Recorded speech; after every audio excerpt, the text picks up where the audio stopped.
Rega, al hombre que la hizo grande.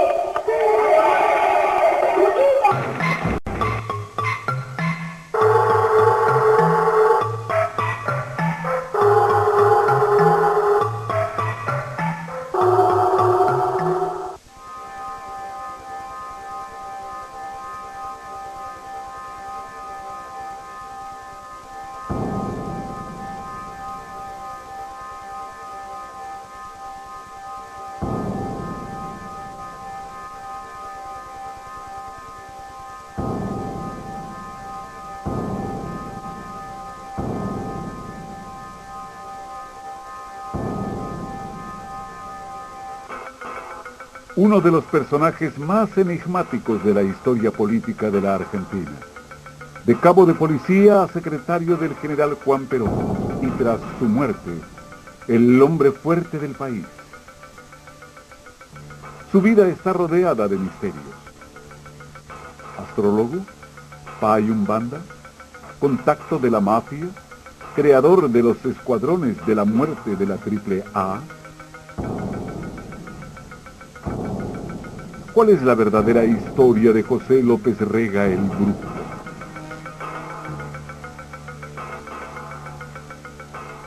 José López Rega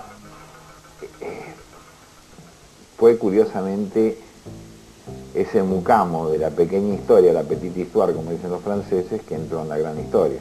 Loco, asesino, miserable, y de todas las cosas que fue este tipo, ¿no? Un Rasputín. Él era un hombre espiritualista, yo diría un místico, una buena persona, con un buen sentimiento, pero no político.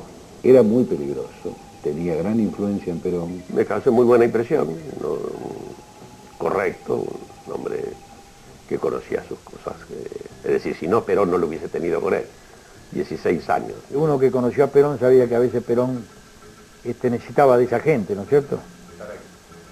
Para hacer cosas que quizá una persona decente o una persona de bien no hacía. Y la gente lo quería mucho porque era un tipo servicial.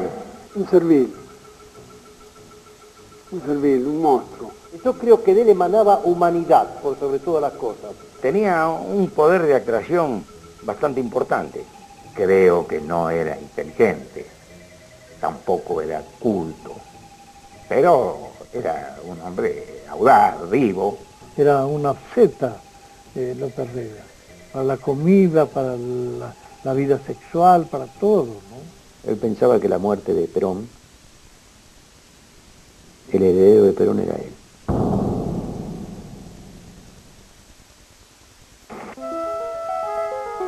Nació en Buenos Aires un 17 de octubre de 1916. Una fecha predestinada. En otro 17 de octubre, pero de 1945, el general Perón fue encumbrado por el pueblo argentino como su líder. En esta humilde casa del barrio de Villa Urquiza vivió casi 40 años. En esta escuela hizo sus primeras letras. Fue un buen alumno, pero su conducta era regular. Aún no era López Rega. Momentito, José López Rega por parte de la madre, pero López por parte del padre. Nosotros le decíamos comúnmente Lópezito. López Rega, para jugar al fútbol, hablando de fútbol, era un tronco. En su juventud llegó a jugar en la tercera división del club River Plate. Descubrió una temprana vocación por el canto en el club de su barrio, el Tábano. Tábano lindo de su grandeza y su progreso quiere seguir hasta que un día Yo no me acuerdo bien de eso. hasta de engrandecer. Era muy buena persona y tenía linda voz también para cantar lírico. El lugar donde él pisaba cosechaba amistades. Eso lo comprobé yo y lo digo con mis 67 años. Más bien era medio esquivo. No intentaba conversar mucho. Y las cosas que él tenía eran reservadas. La vocación de él era el canto. Claro. Cantor lírico, pero tenía una voz que dio una ley. Yo lo conocí cuando él tendría más o menos, él tendría 16 años, porque después la hermana, la mamá, vivió con el almacenero de la esquina. Claro. Y después de ahí se hizo de la policía y ya casi ni venía, ni lo veíamos. Después, con el tiempo, llegó a ser más que Perón, que Evita y que todo.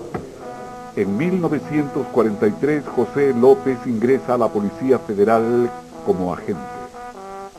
Los primeros años patrulló cerca de su casa, pero luego lo trasladaron a la custodia de un sitio clave, la residencia presidencial donde vivían Perón y Evita.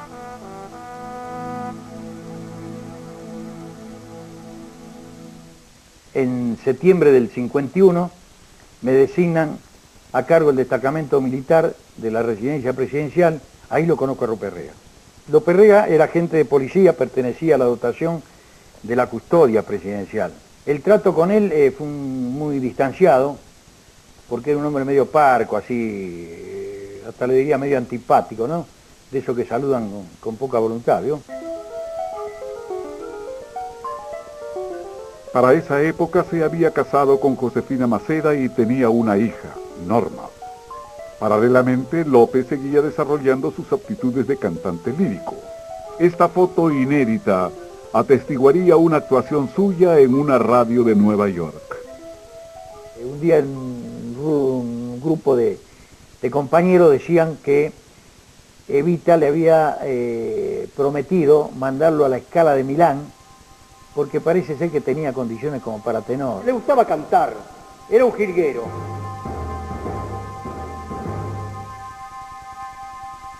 Una única foto muestra a López Rega montado junto al auto que transporta al presidente Perón. Su legajo policial certifica que fue sancionado por ello. Su deseo de acercarse al líder era más fuerte que su disciplina. Poco después volvió a ser castigado por leer libros esotéricos en la guardia y enviado a la custodia de un juzgado. Había un cabo que cuidaba el juzgado de instrucción, que controlaba el acceso de los presos que iban a la indagatoria del juez, y ese cabo era López Rega. Un cabo, como se diría vulgarmente, un cabo rastro, y que ya tenía propensión a los temas llamados vulgarmente esotéricos, porque hacía algunos comentarios al respecto, como que adivinaba la suerte. Tras algunos años abandonó el canto y dos grandes pasiones fueron creciendo en el joven López Rega: el estudio de las ciencias ocultas y una devoción visceral por sus adorados Perón y Evita, por los que estaba dispuesto a todo. En 1952, cuando Eva Perón estaba enferma, yo la visitamos como médico también. Después de verla, yo descendí y en un rellano de la escalera encontré un hombre sentado de civil y custodio, evidentemente.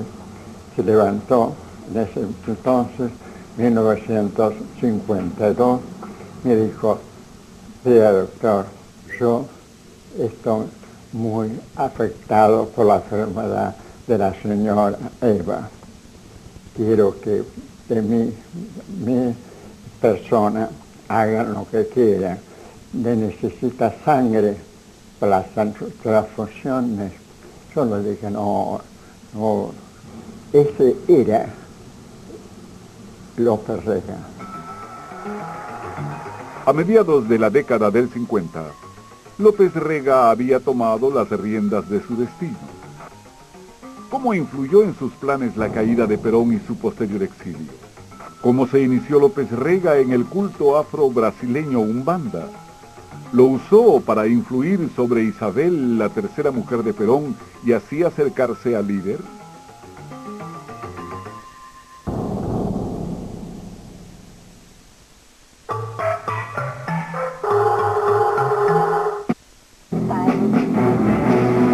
Regresaremos.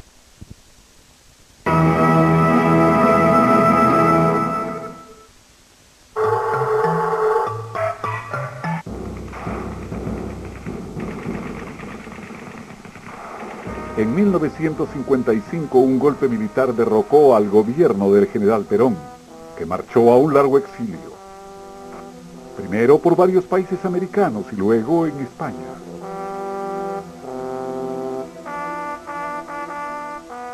En la Argentina los peronistas eran perseguidos. López de Rega se vuelca a su pasión por las ciencias ocultas. Él lo único que decía que era astrólogo no sabía nada. El libro que escribió él es lo más loco que hay escrito sobre astrología. Es una cosa... Le puso el nombre de astrología esotérica porque, claro, como teóricamente no respondía a ninguna de las escuelas, ni a la alemana, ni a la inglesa, ni a la americana, ni nada, entonces inventó la esotérica, que decir que era la astrología que era de él, nada más. Edita varios libros sobre el tema. El más conocido es Astrología Esotérica, con ilustraciones de su hija Norma, donde López de Rega da su particular versión de los astros, asignando colores, plantas y notas musicales a cada signo. En ese tiempo viaja a Brasil y toma contacto con el culto afro-brasileño Quimbanda.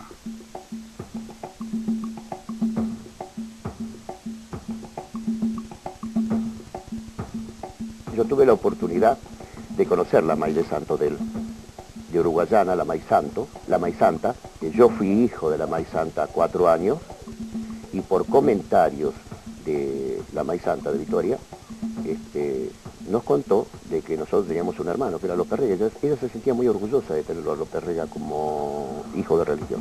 En determinado momento soy invitado a ver el bautismo de López Rega en Umbanda. Fuimos a una ceremonia, están todos vestidos de blanco, sonaban tamboriles. Ese no está dentro del ritual de la Quimbanda, ese es un ritual de magia negra, claro, pero no está dentro de lo que es nuestra religión. No, ese sí, ese ritual existe, es un ritual que también es oriundo de la parte de África, pero no está dentro de lo que es el ritual de Quimbanda. Yo veo toda esa ceremonia, todo me parece muy bonito, los bailes, los cantos, ¿no? Y de pronto veo que matan un buey debe pesar 500, 600 kilos más o menos, ¿no? Lo degüellan, lo levantan con unas sogas y lo abren, y a López Rega, se le está con una túnica blanca, toda la ceremonia, derraman toda la sangre, le cae sobre el cuerpo. Y estuvo 7 días en una choza sin lavarse, esperando consumar la iniciación. Luego fui a la gran fiesta de ceremonia de iniciación, donde se lo confirma como luego iba a llamarse hermano Daniel. Se dice, el comienzo es ruin y el final es peor. Es muy feo. Se termina muy mal. Se termina muy mal.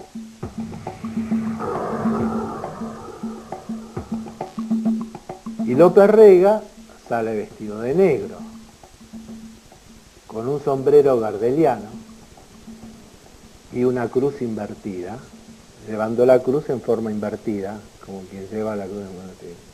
Clava la cruz invertida y ahí empiezan las negras a girar, era una cosa impresionante, parecían trompos, y tomaban champán. Yo no voy a decir un descerebrado, pero sí voy a decir una persona que no tiene conciencia de que en este mundo no nos tenemos que tomar la revancha o hacer sacrificio por mano propia. Hay un justiciero y está arriba, es él el único. Antes de esa ceremonia, ya te digo, era un hombre nervioso y ciertamente inseguro. Uno lo podría ver como un pícaro, un pilluelo, ¿no? Un trepador. Después se lo vio como un hombre muy seguro.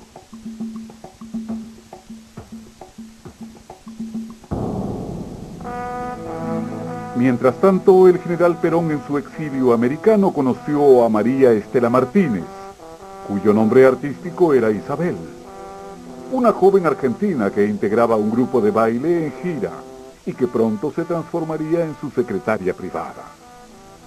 El general, cuando entonces se traslada, porque lo echan del Hotel Washington, que era de los norteamericanos, se traslada a los departamentos Lincoln, en la ciudad de Panamá, es cuando aparece Isabel, un día llorando, diciendo que en el cabaret la querían hacer copas, como si ella fuera una copera o una prostituta. El general se tragó la píldora. Isabel fue educada por una familia espiritista, porque los padres la dejaron, se quedaron con sus hijos y se la dieron al matrimonio espiritista,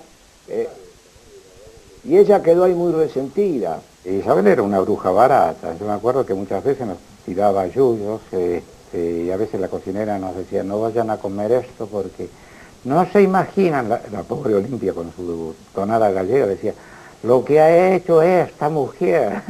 A Isabel Perón la conocí el día que llegó el general, el 8 de agosto de 1956.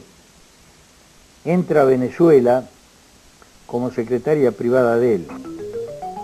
López de Rega, de vuelta en la Argentina, volvió a tomar contacto con el peronismo proscripto a través de una logia secreta, ANAEL. Originariamente fundada por Perón en el poder, el entonces presidente brasileño Getúlio Vargas e Ibáñez del Campo, presidente de Chile. 20 años después, con otros protagonistas, la logia volvió a reunirse. Y ANAEL además era una sigla. Asociaciones Nacionales Argentinas, Africanas, Americanas, Asiáticas, en liberación. El proceso de liberación se lo planeaba de la siguiente forma.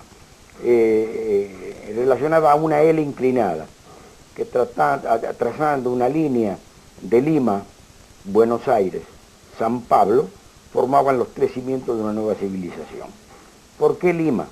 Por el socialismo incaico. ¿Por qué Buenos Aires? Por la vibración justicialista. ¿Y por qué San Pablo? Por el cristianismo revolucionario de Jesús. En 1962, López de Rega renunció a la policía y se asoció con los dueños de una imprenta. En una oportunidad, cae por mi oficina, un muy amigo mío, Juan Carlos Galardi, donde me dice, che, ¿cómo andan las cosas? Y digo, mira, estamos un poco parados porque tengo esto así y no lo podemos editar. Había sido una orden del general. Y me dice, mira, yo tengo un amigo que tiene una imprenta. Me dice, mira, quiere hablar un señor López Rega, dice, con vos. Bueno, muy bien. Desen pasar unas oficinas al interior, lo conocí. Lo vi, una persona muy extravertida, hablaba siempre él, y que él estaba consustanciado con ese trabajo, porque él había elaborado un trabajo similar, y que él estaba en eso, y que, bueno, bárbaro, basta que me lo haga, a mí que me importa todo lo que pueda él decir. Pero era toda gente seria, académica, jueces, abogados, era toda gente muy importante, no era una chirinada eso. Lo que pasa es que no dura nada eso, porque este atorrante, cuando llega allá, hace la suya, y corta todos los lazos y qué sé yo, y quedó ahí. Este señor vio que ese podía ser un peldaño para llegar a Perón, y lo utilizó muy bien. Lo utilizó muy bien, tal es así que él trepó y nosotros quedamos todos desplazados. Él vio el trampolín que fue ANAEL y se apoderó de él. Perón se había mudado a Madrid y a la sazón había convertido a Isabel en su tercera mujer. Desde el exilio, el general volvía a mover los hilos de la política argentina. Con disputas internas en el peronismo y ante su propia proscripción, Perón decide mover la dama. Envía a Isabel a la Argentina. En un agitado viaje lleno de intrigas internas, la señora de Perón y su comitiva salen de gira política. Perón había destinado un hombre de su confianza para su custodia. Ella no quería que fuera yo. Ella quería tener un servil al lado de ella, un instrumento de ella. Conmigo no lo iba a conseguir. Entonces llego al hotel, y Isabelita le digo, ve, acabo de hablar con el diputado Huerta y me dijo que, sí, López sabe lo que pasa, que el general quiere que la gente vaya cambiando. Le digo, ve, me llama la atención, le digo, si el general me destinó a mí para que yo la acompañara, me llama la atención que usted ahora, ¿no es cierto?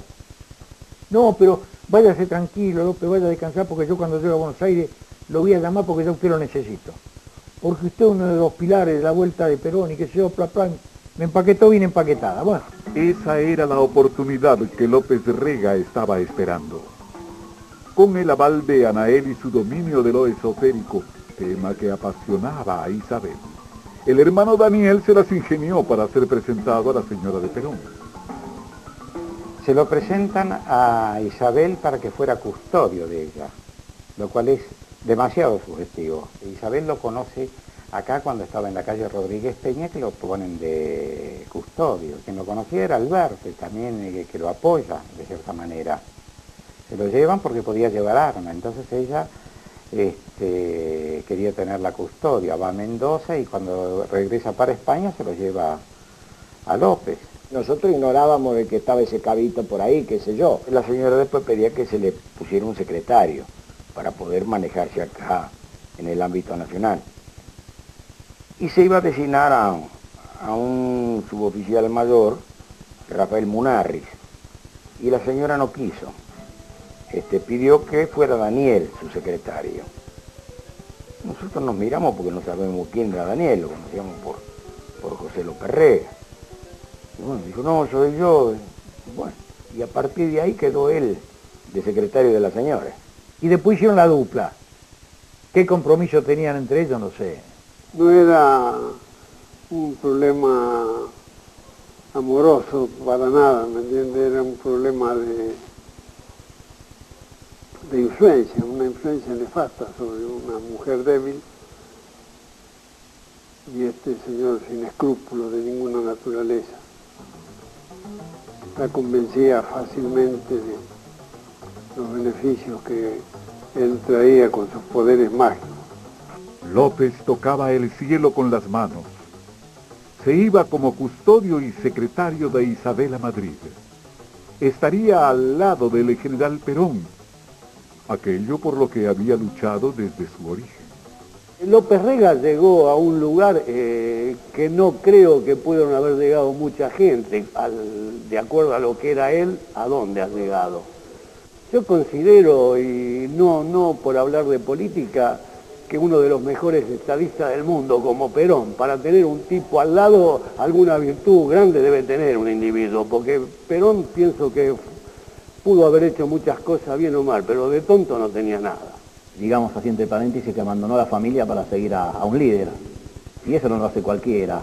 López designó su propia personalidad y su existencia, su vida, en función de estar permanentemente con Perón, porque estaba a las 24 horas del día. Aquí vale decir que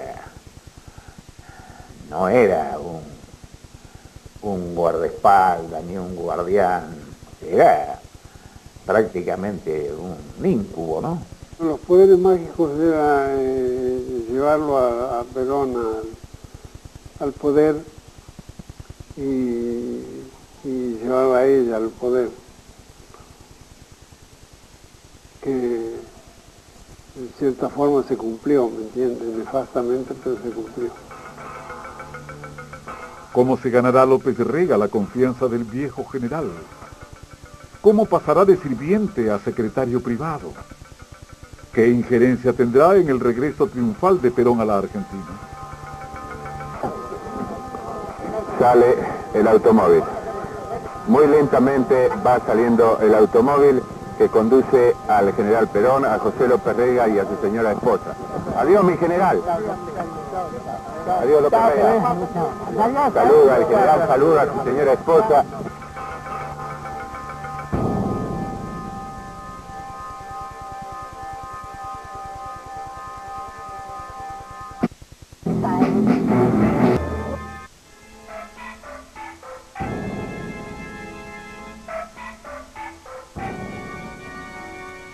En 1966, José López Rega llega a España de la mano de Isabel, que vivía con Juan Perón en su casa de Puerta de Hierro. Lo conocí en el 66, llegó a Madrid acompañando a Isabel, lo llevó Isabel como secretario. desconocido. Era un sirviente, era el sirviente de Isabel. Y a la vez servía cosas a Perón. Perón no quería que viviera en su casa. Isabel insistió permanentemente en que viviera en la casa con ellos y Perón no quiso, hasta que al final lo doblegaron y él se fue a vivir a la casa de Puerta de Hierro. Él le alcanzaba los medicamentos, guardaba con exactitud los horarios de la ingestión de medicinas. Tenía el ascendiente de el que conoce aspectos íntimos en la vida de alguien, ¿no? Evidentemente, Perón era un tipo que a veces lo trataba mal, pero cuando él lograba fastidiarlo en mucho. Sí, no, sí, era como un enfermero. Perón también a veces tenía problemas urinarios. Seguramente tenía algún pañal. Equivale a decir que eso exige una intimidad muy particular. Un hombre con esas características termina ganándose, aunque sea el afecto. López Rega se hizo imprescindible para la delicada salud de Perón. Más tarde elaboraría una extraña teoría al respecto. Que los efectos negativos que le llegaban al general Perón, él abría los brazos, entonces los absorbía él y lo salvaba al general.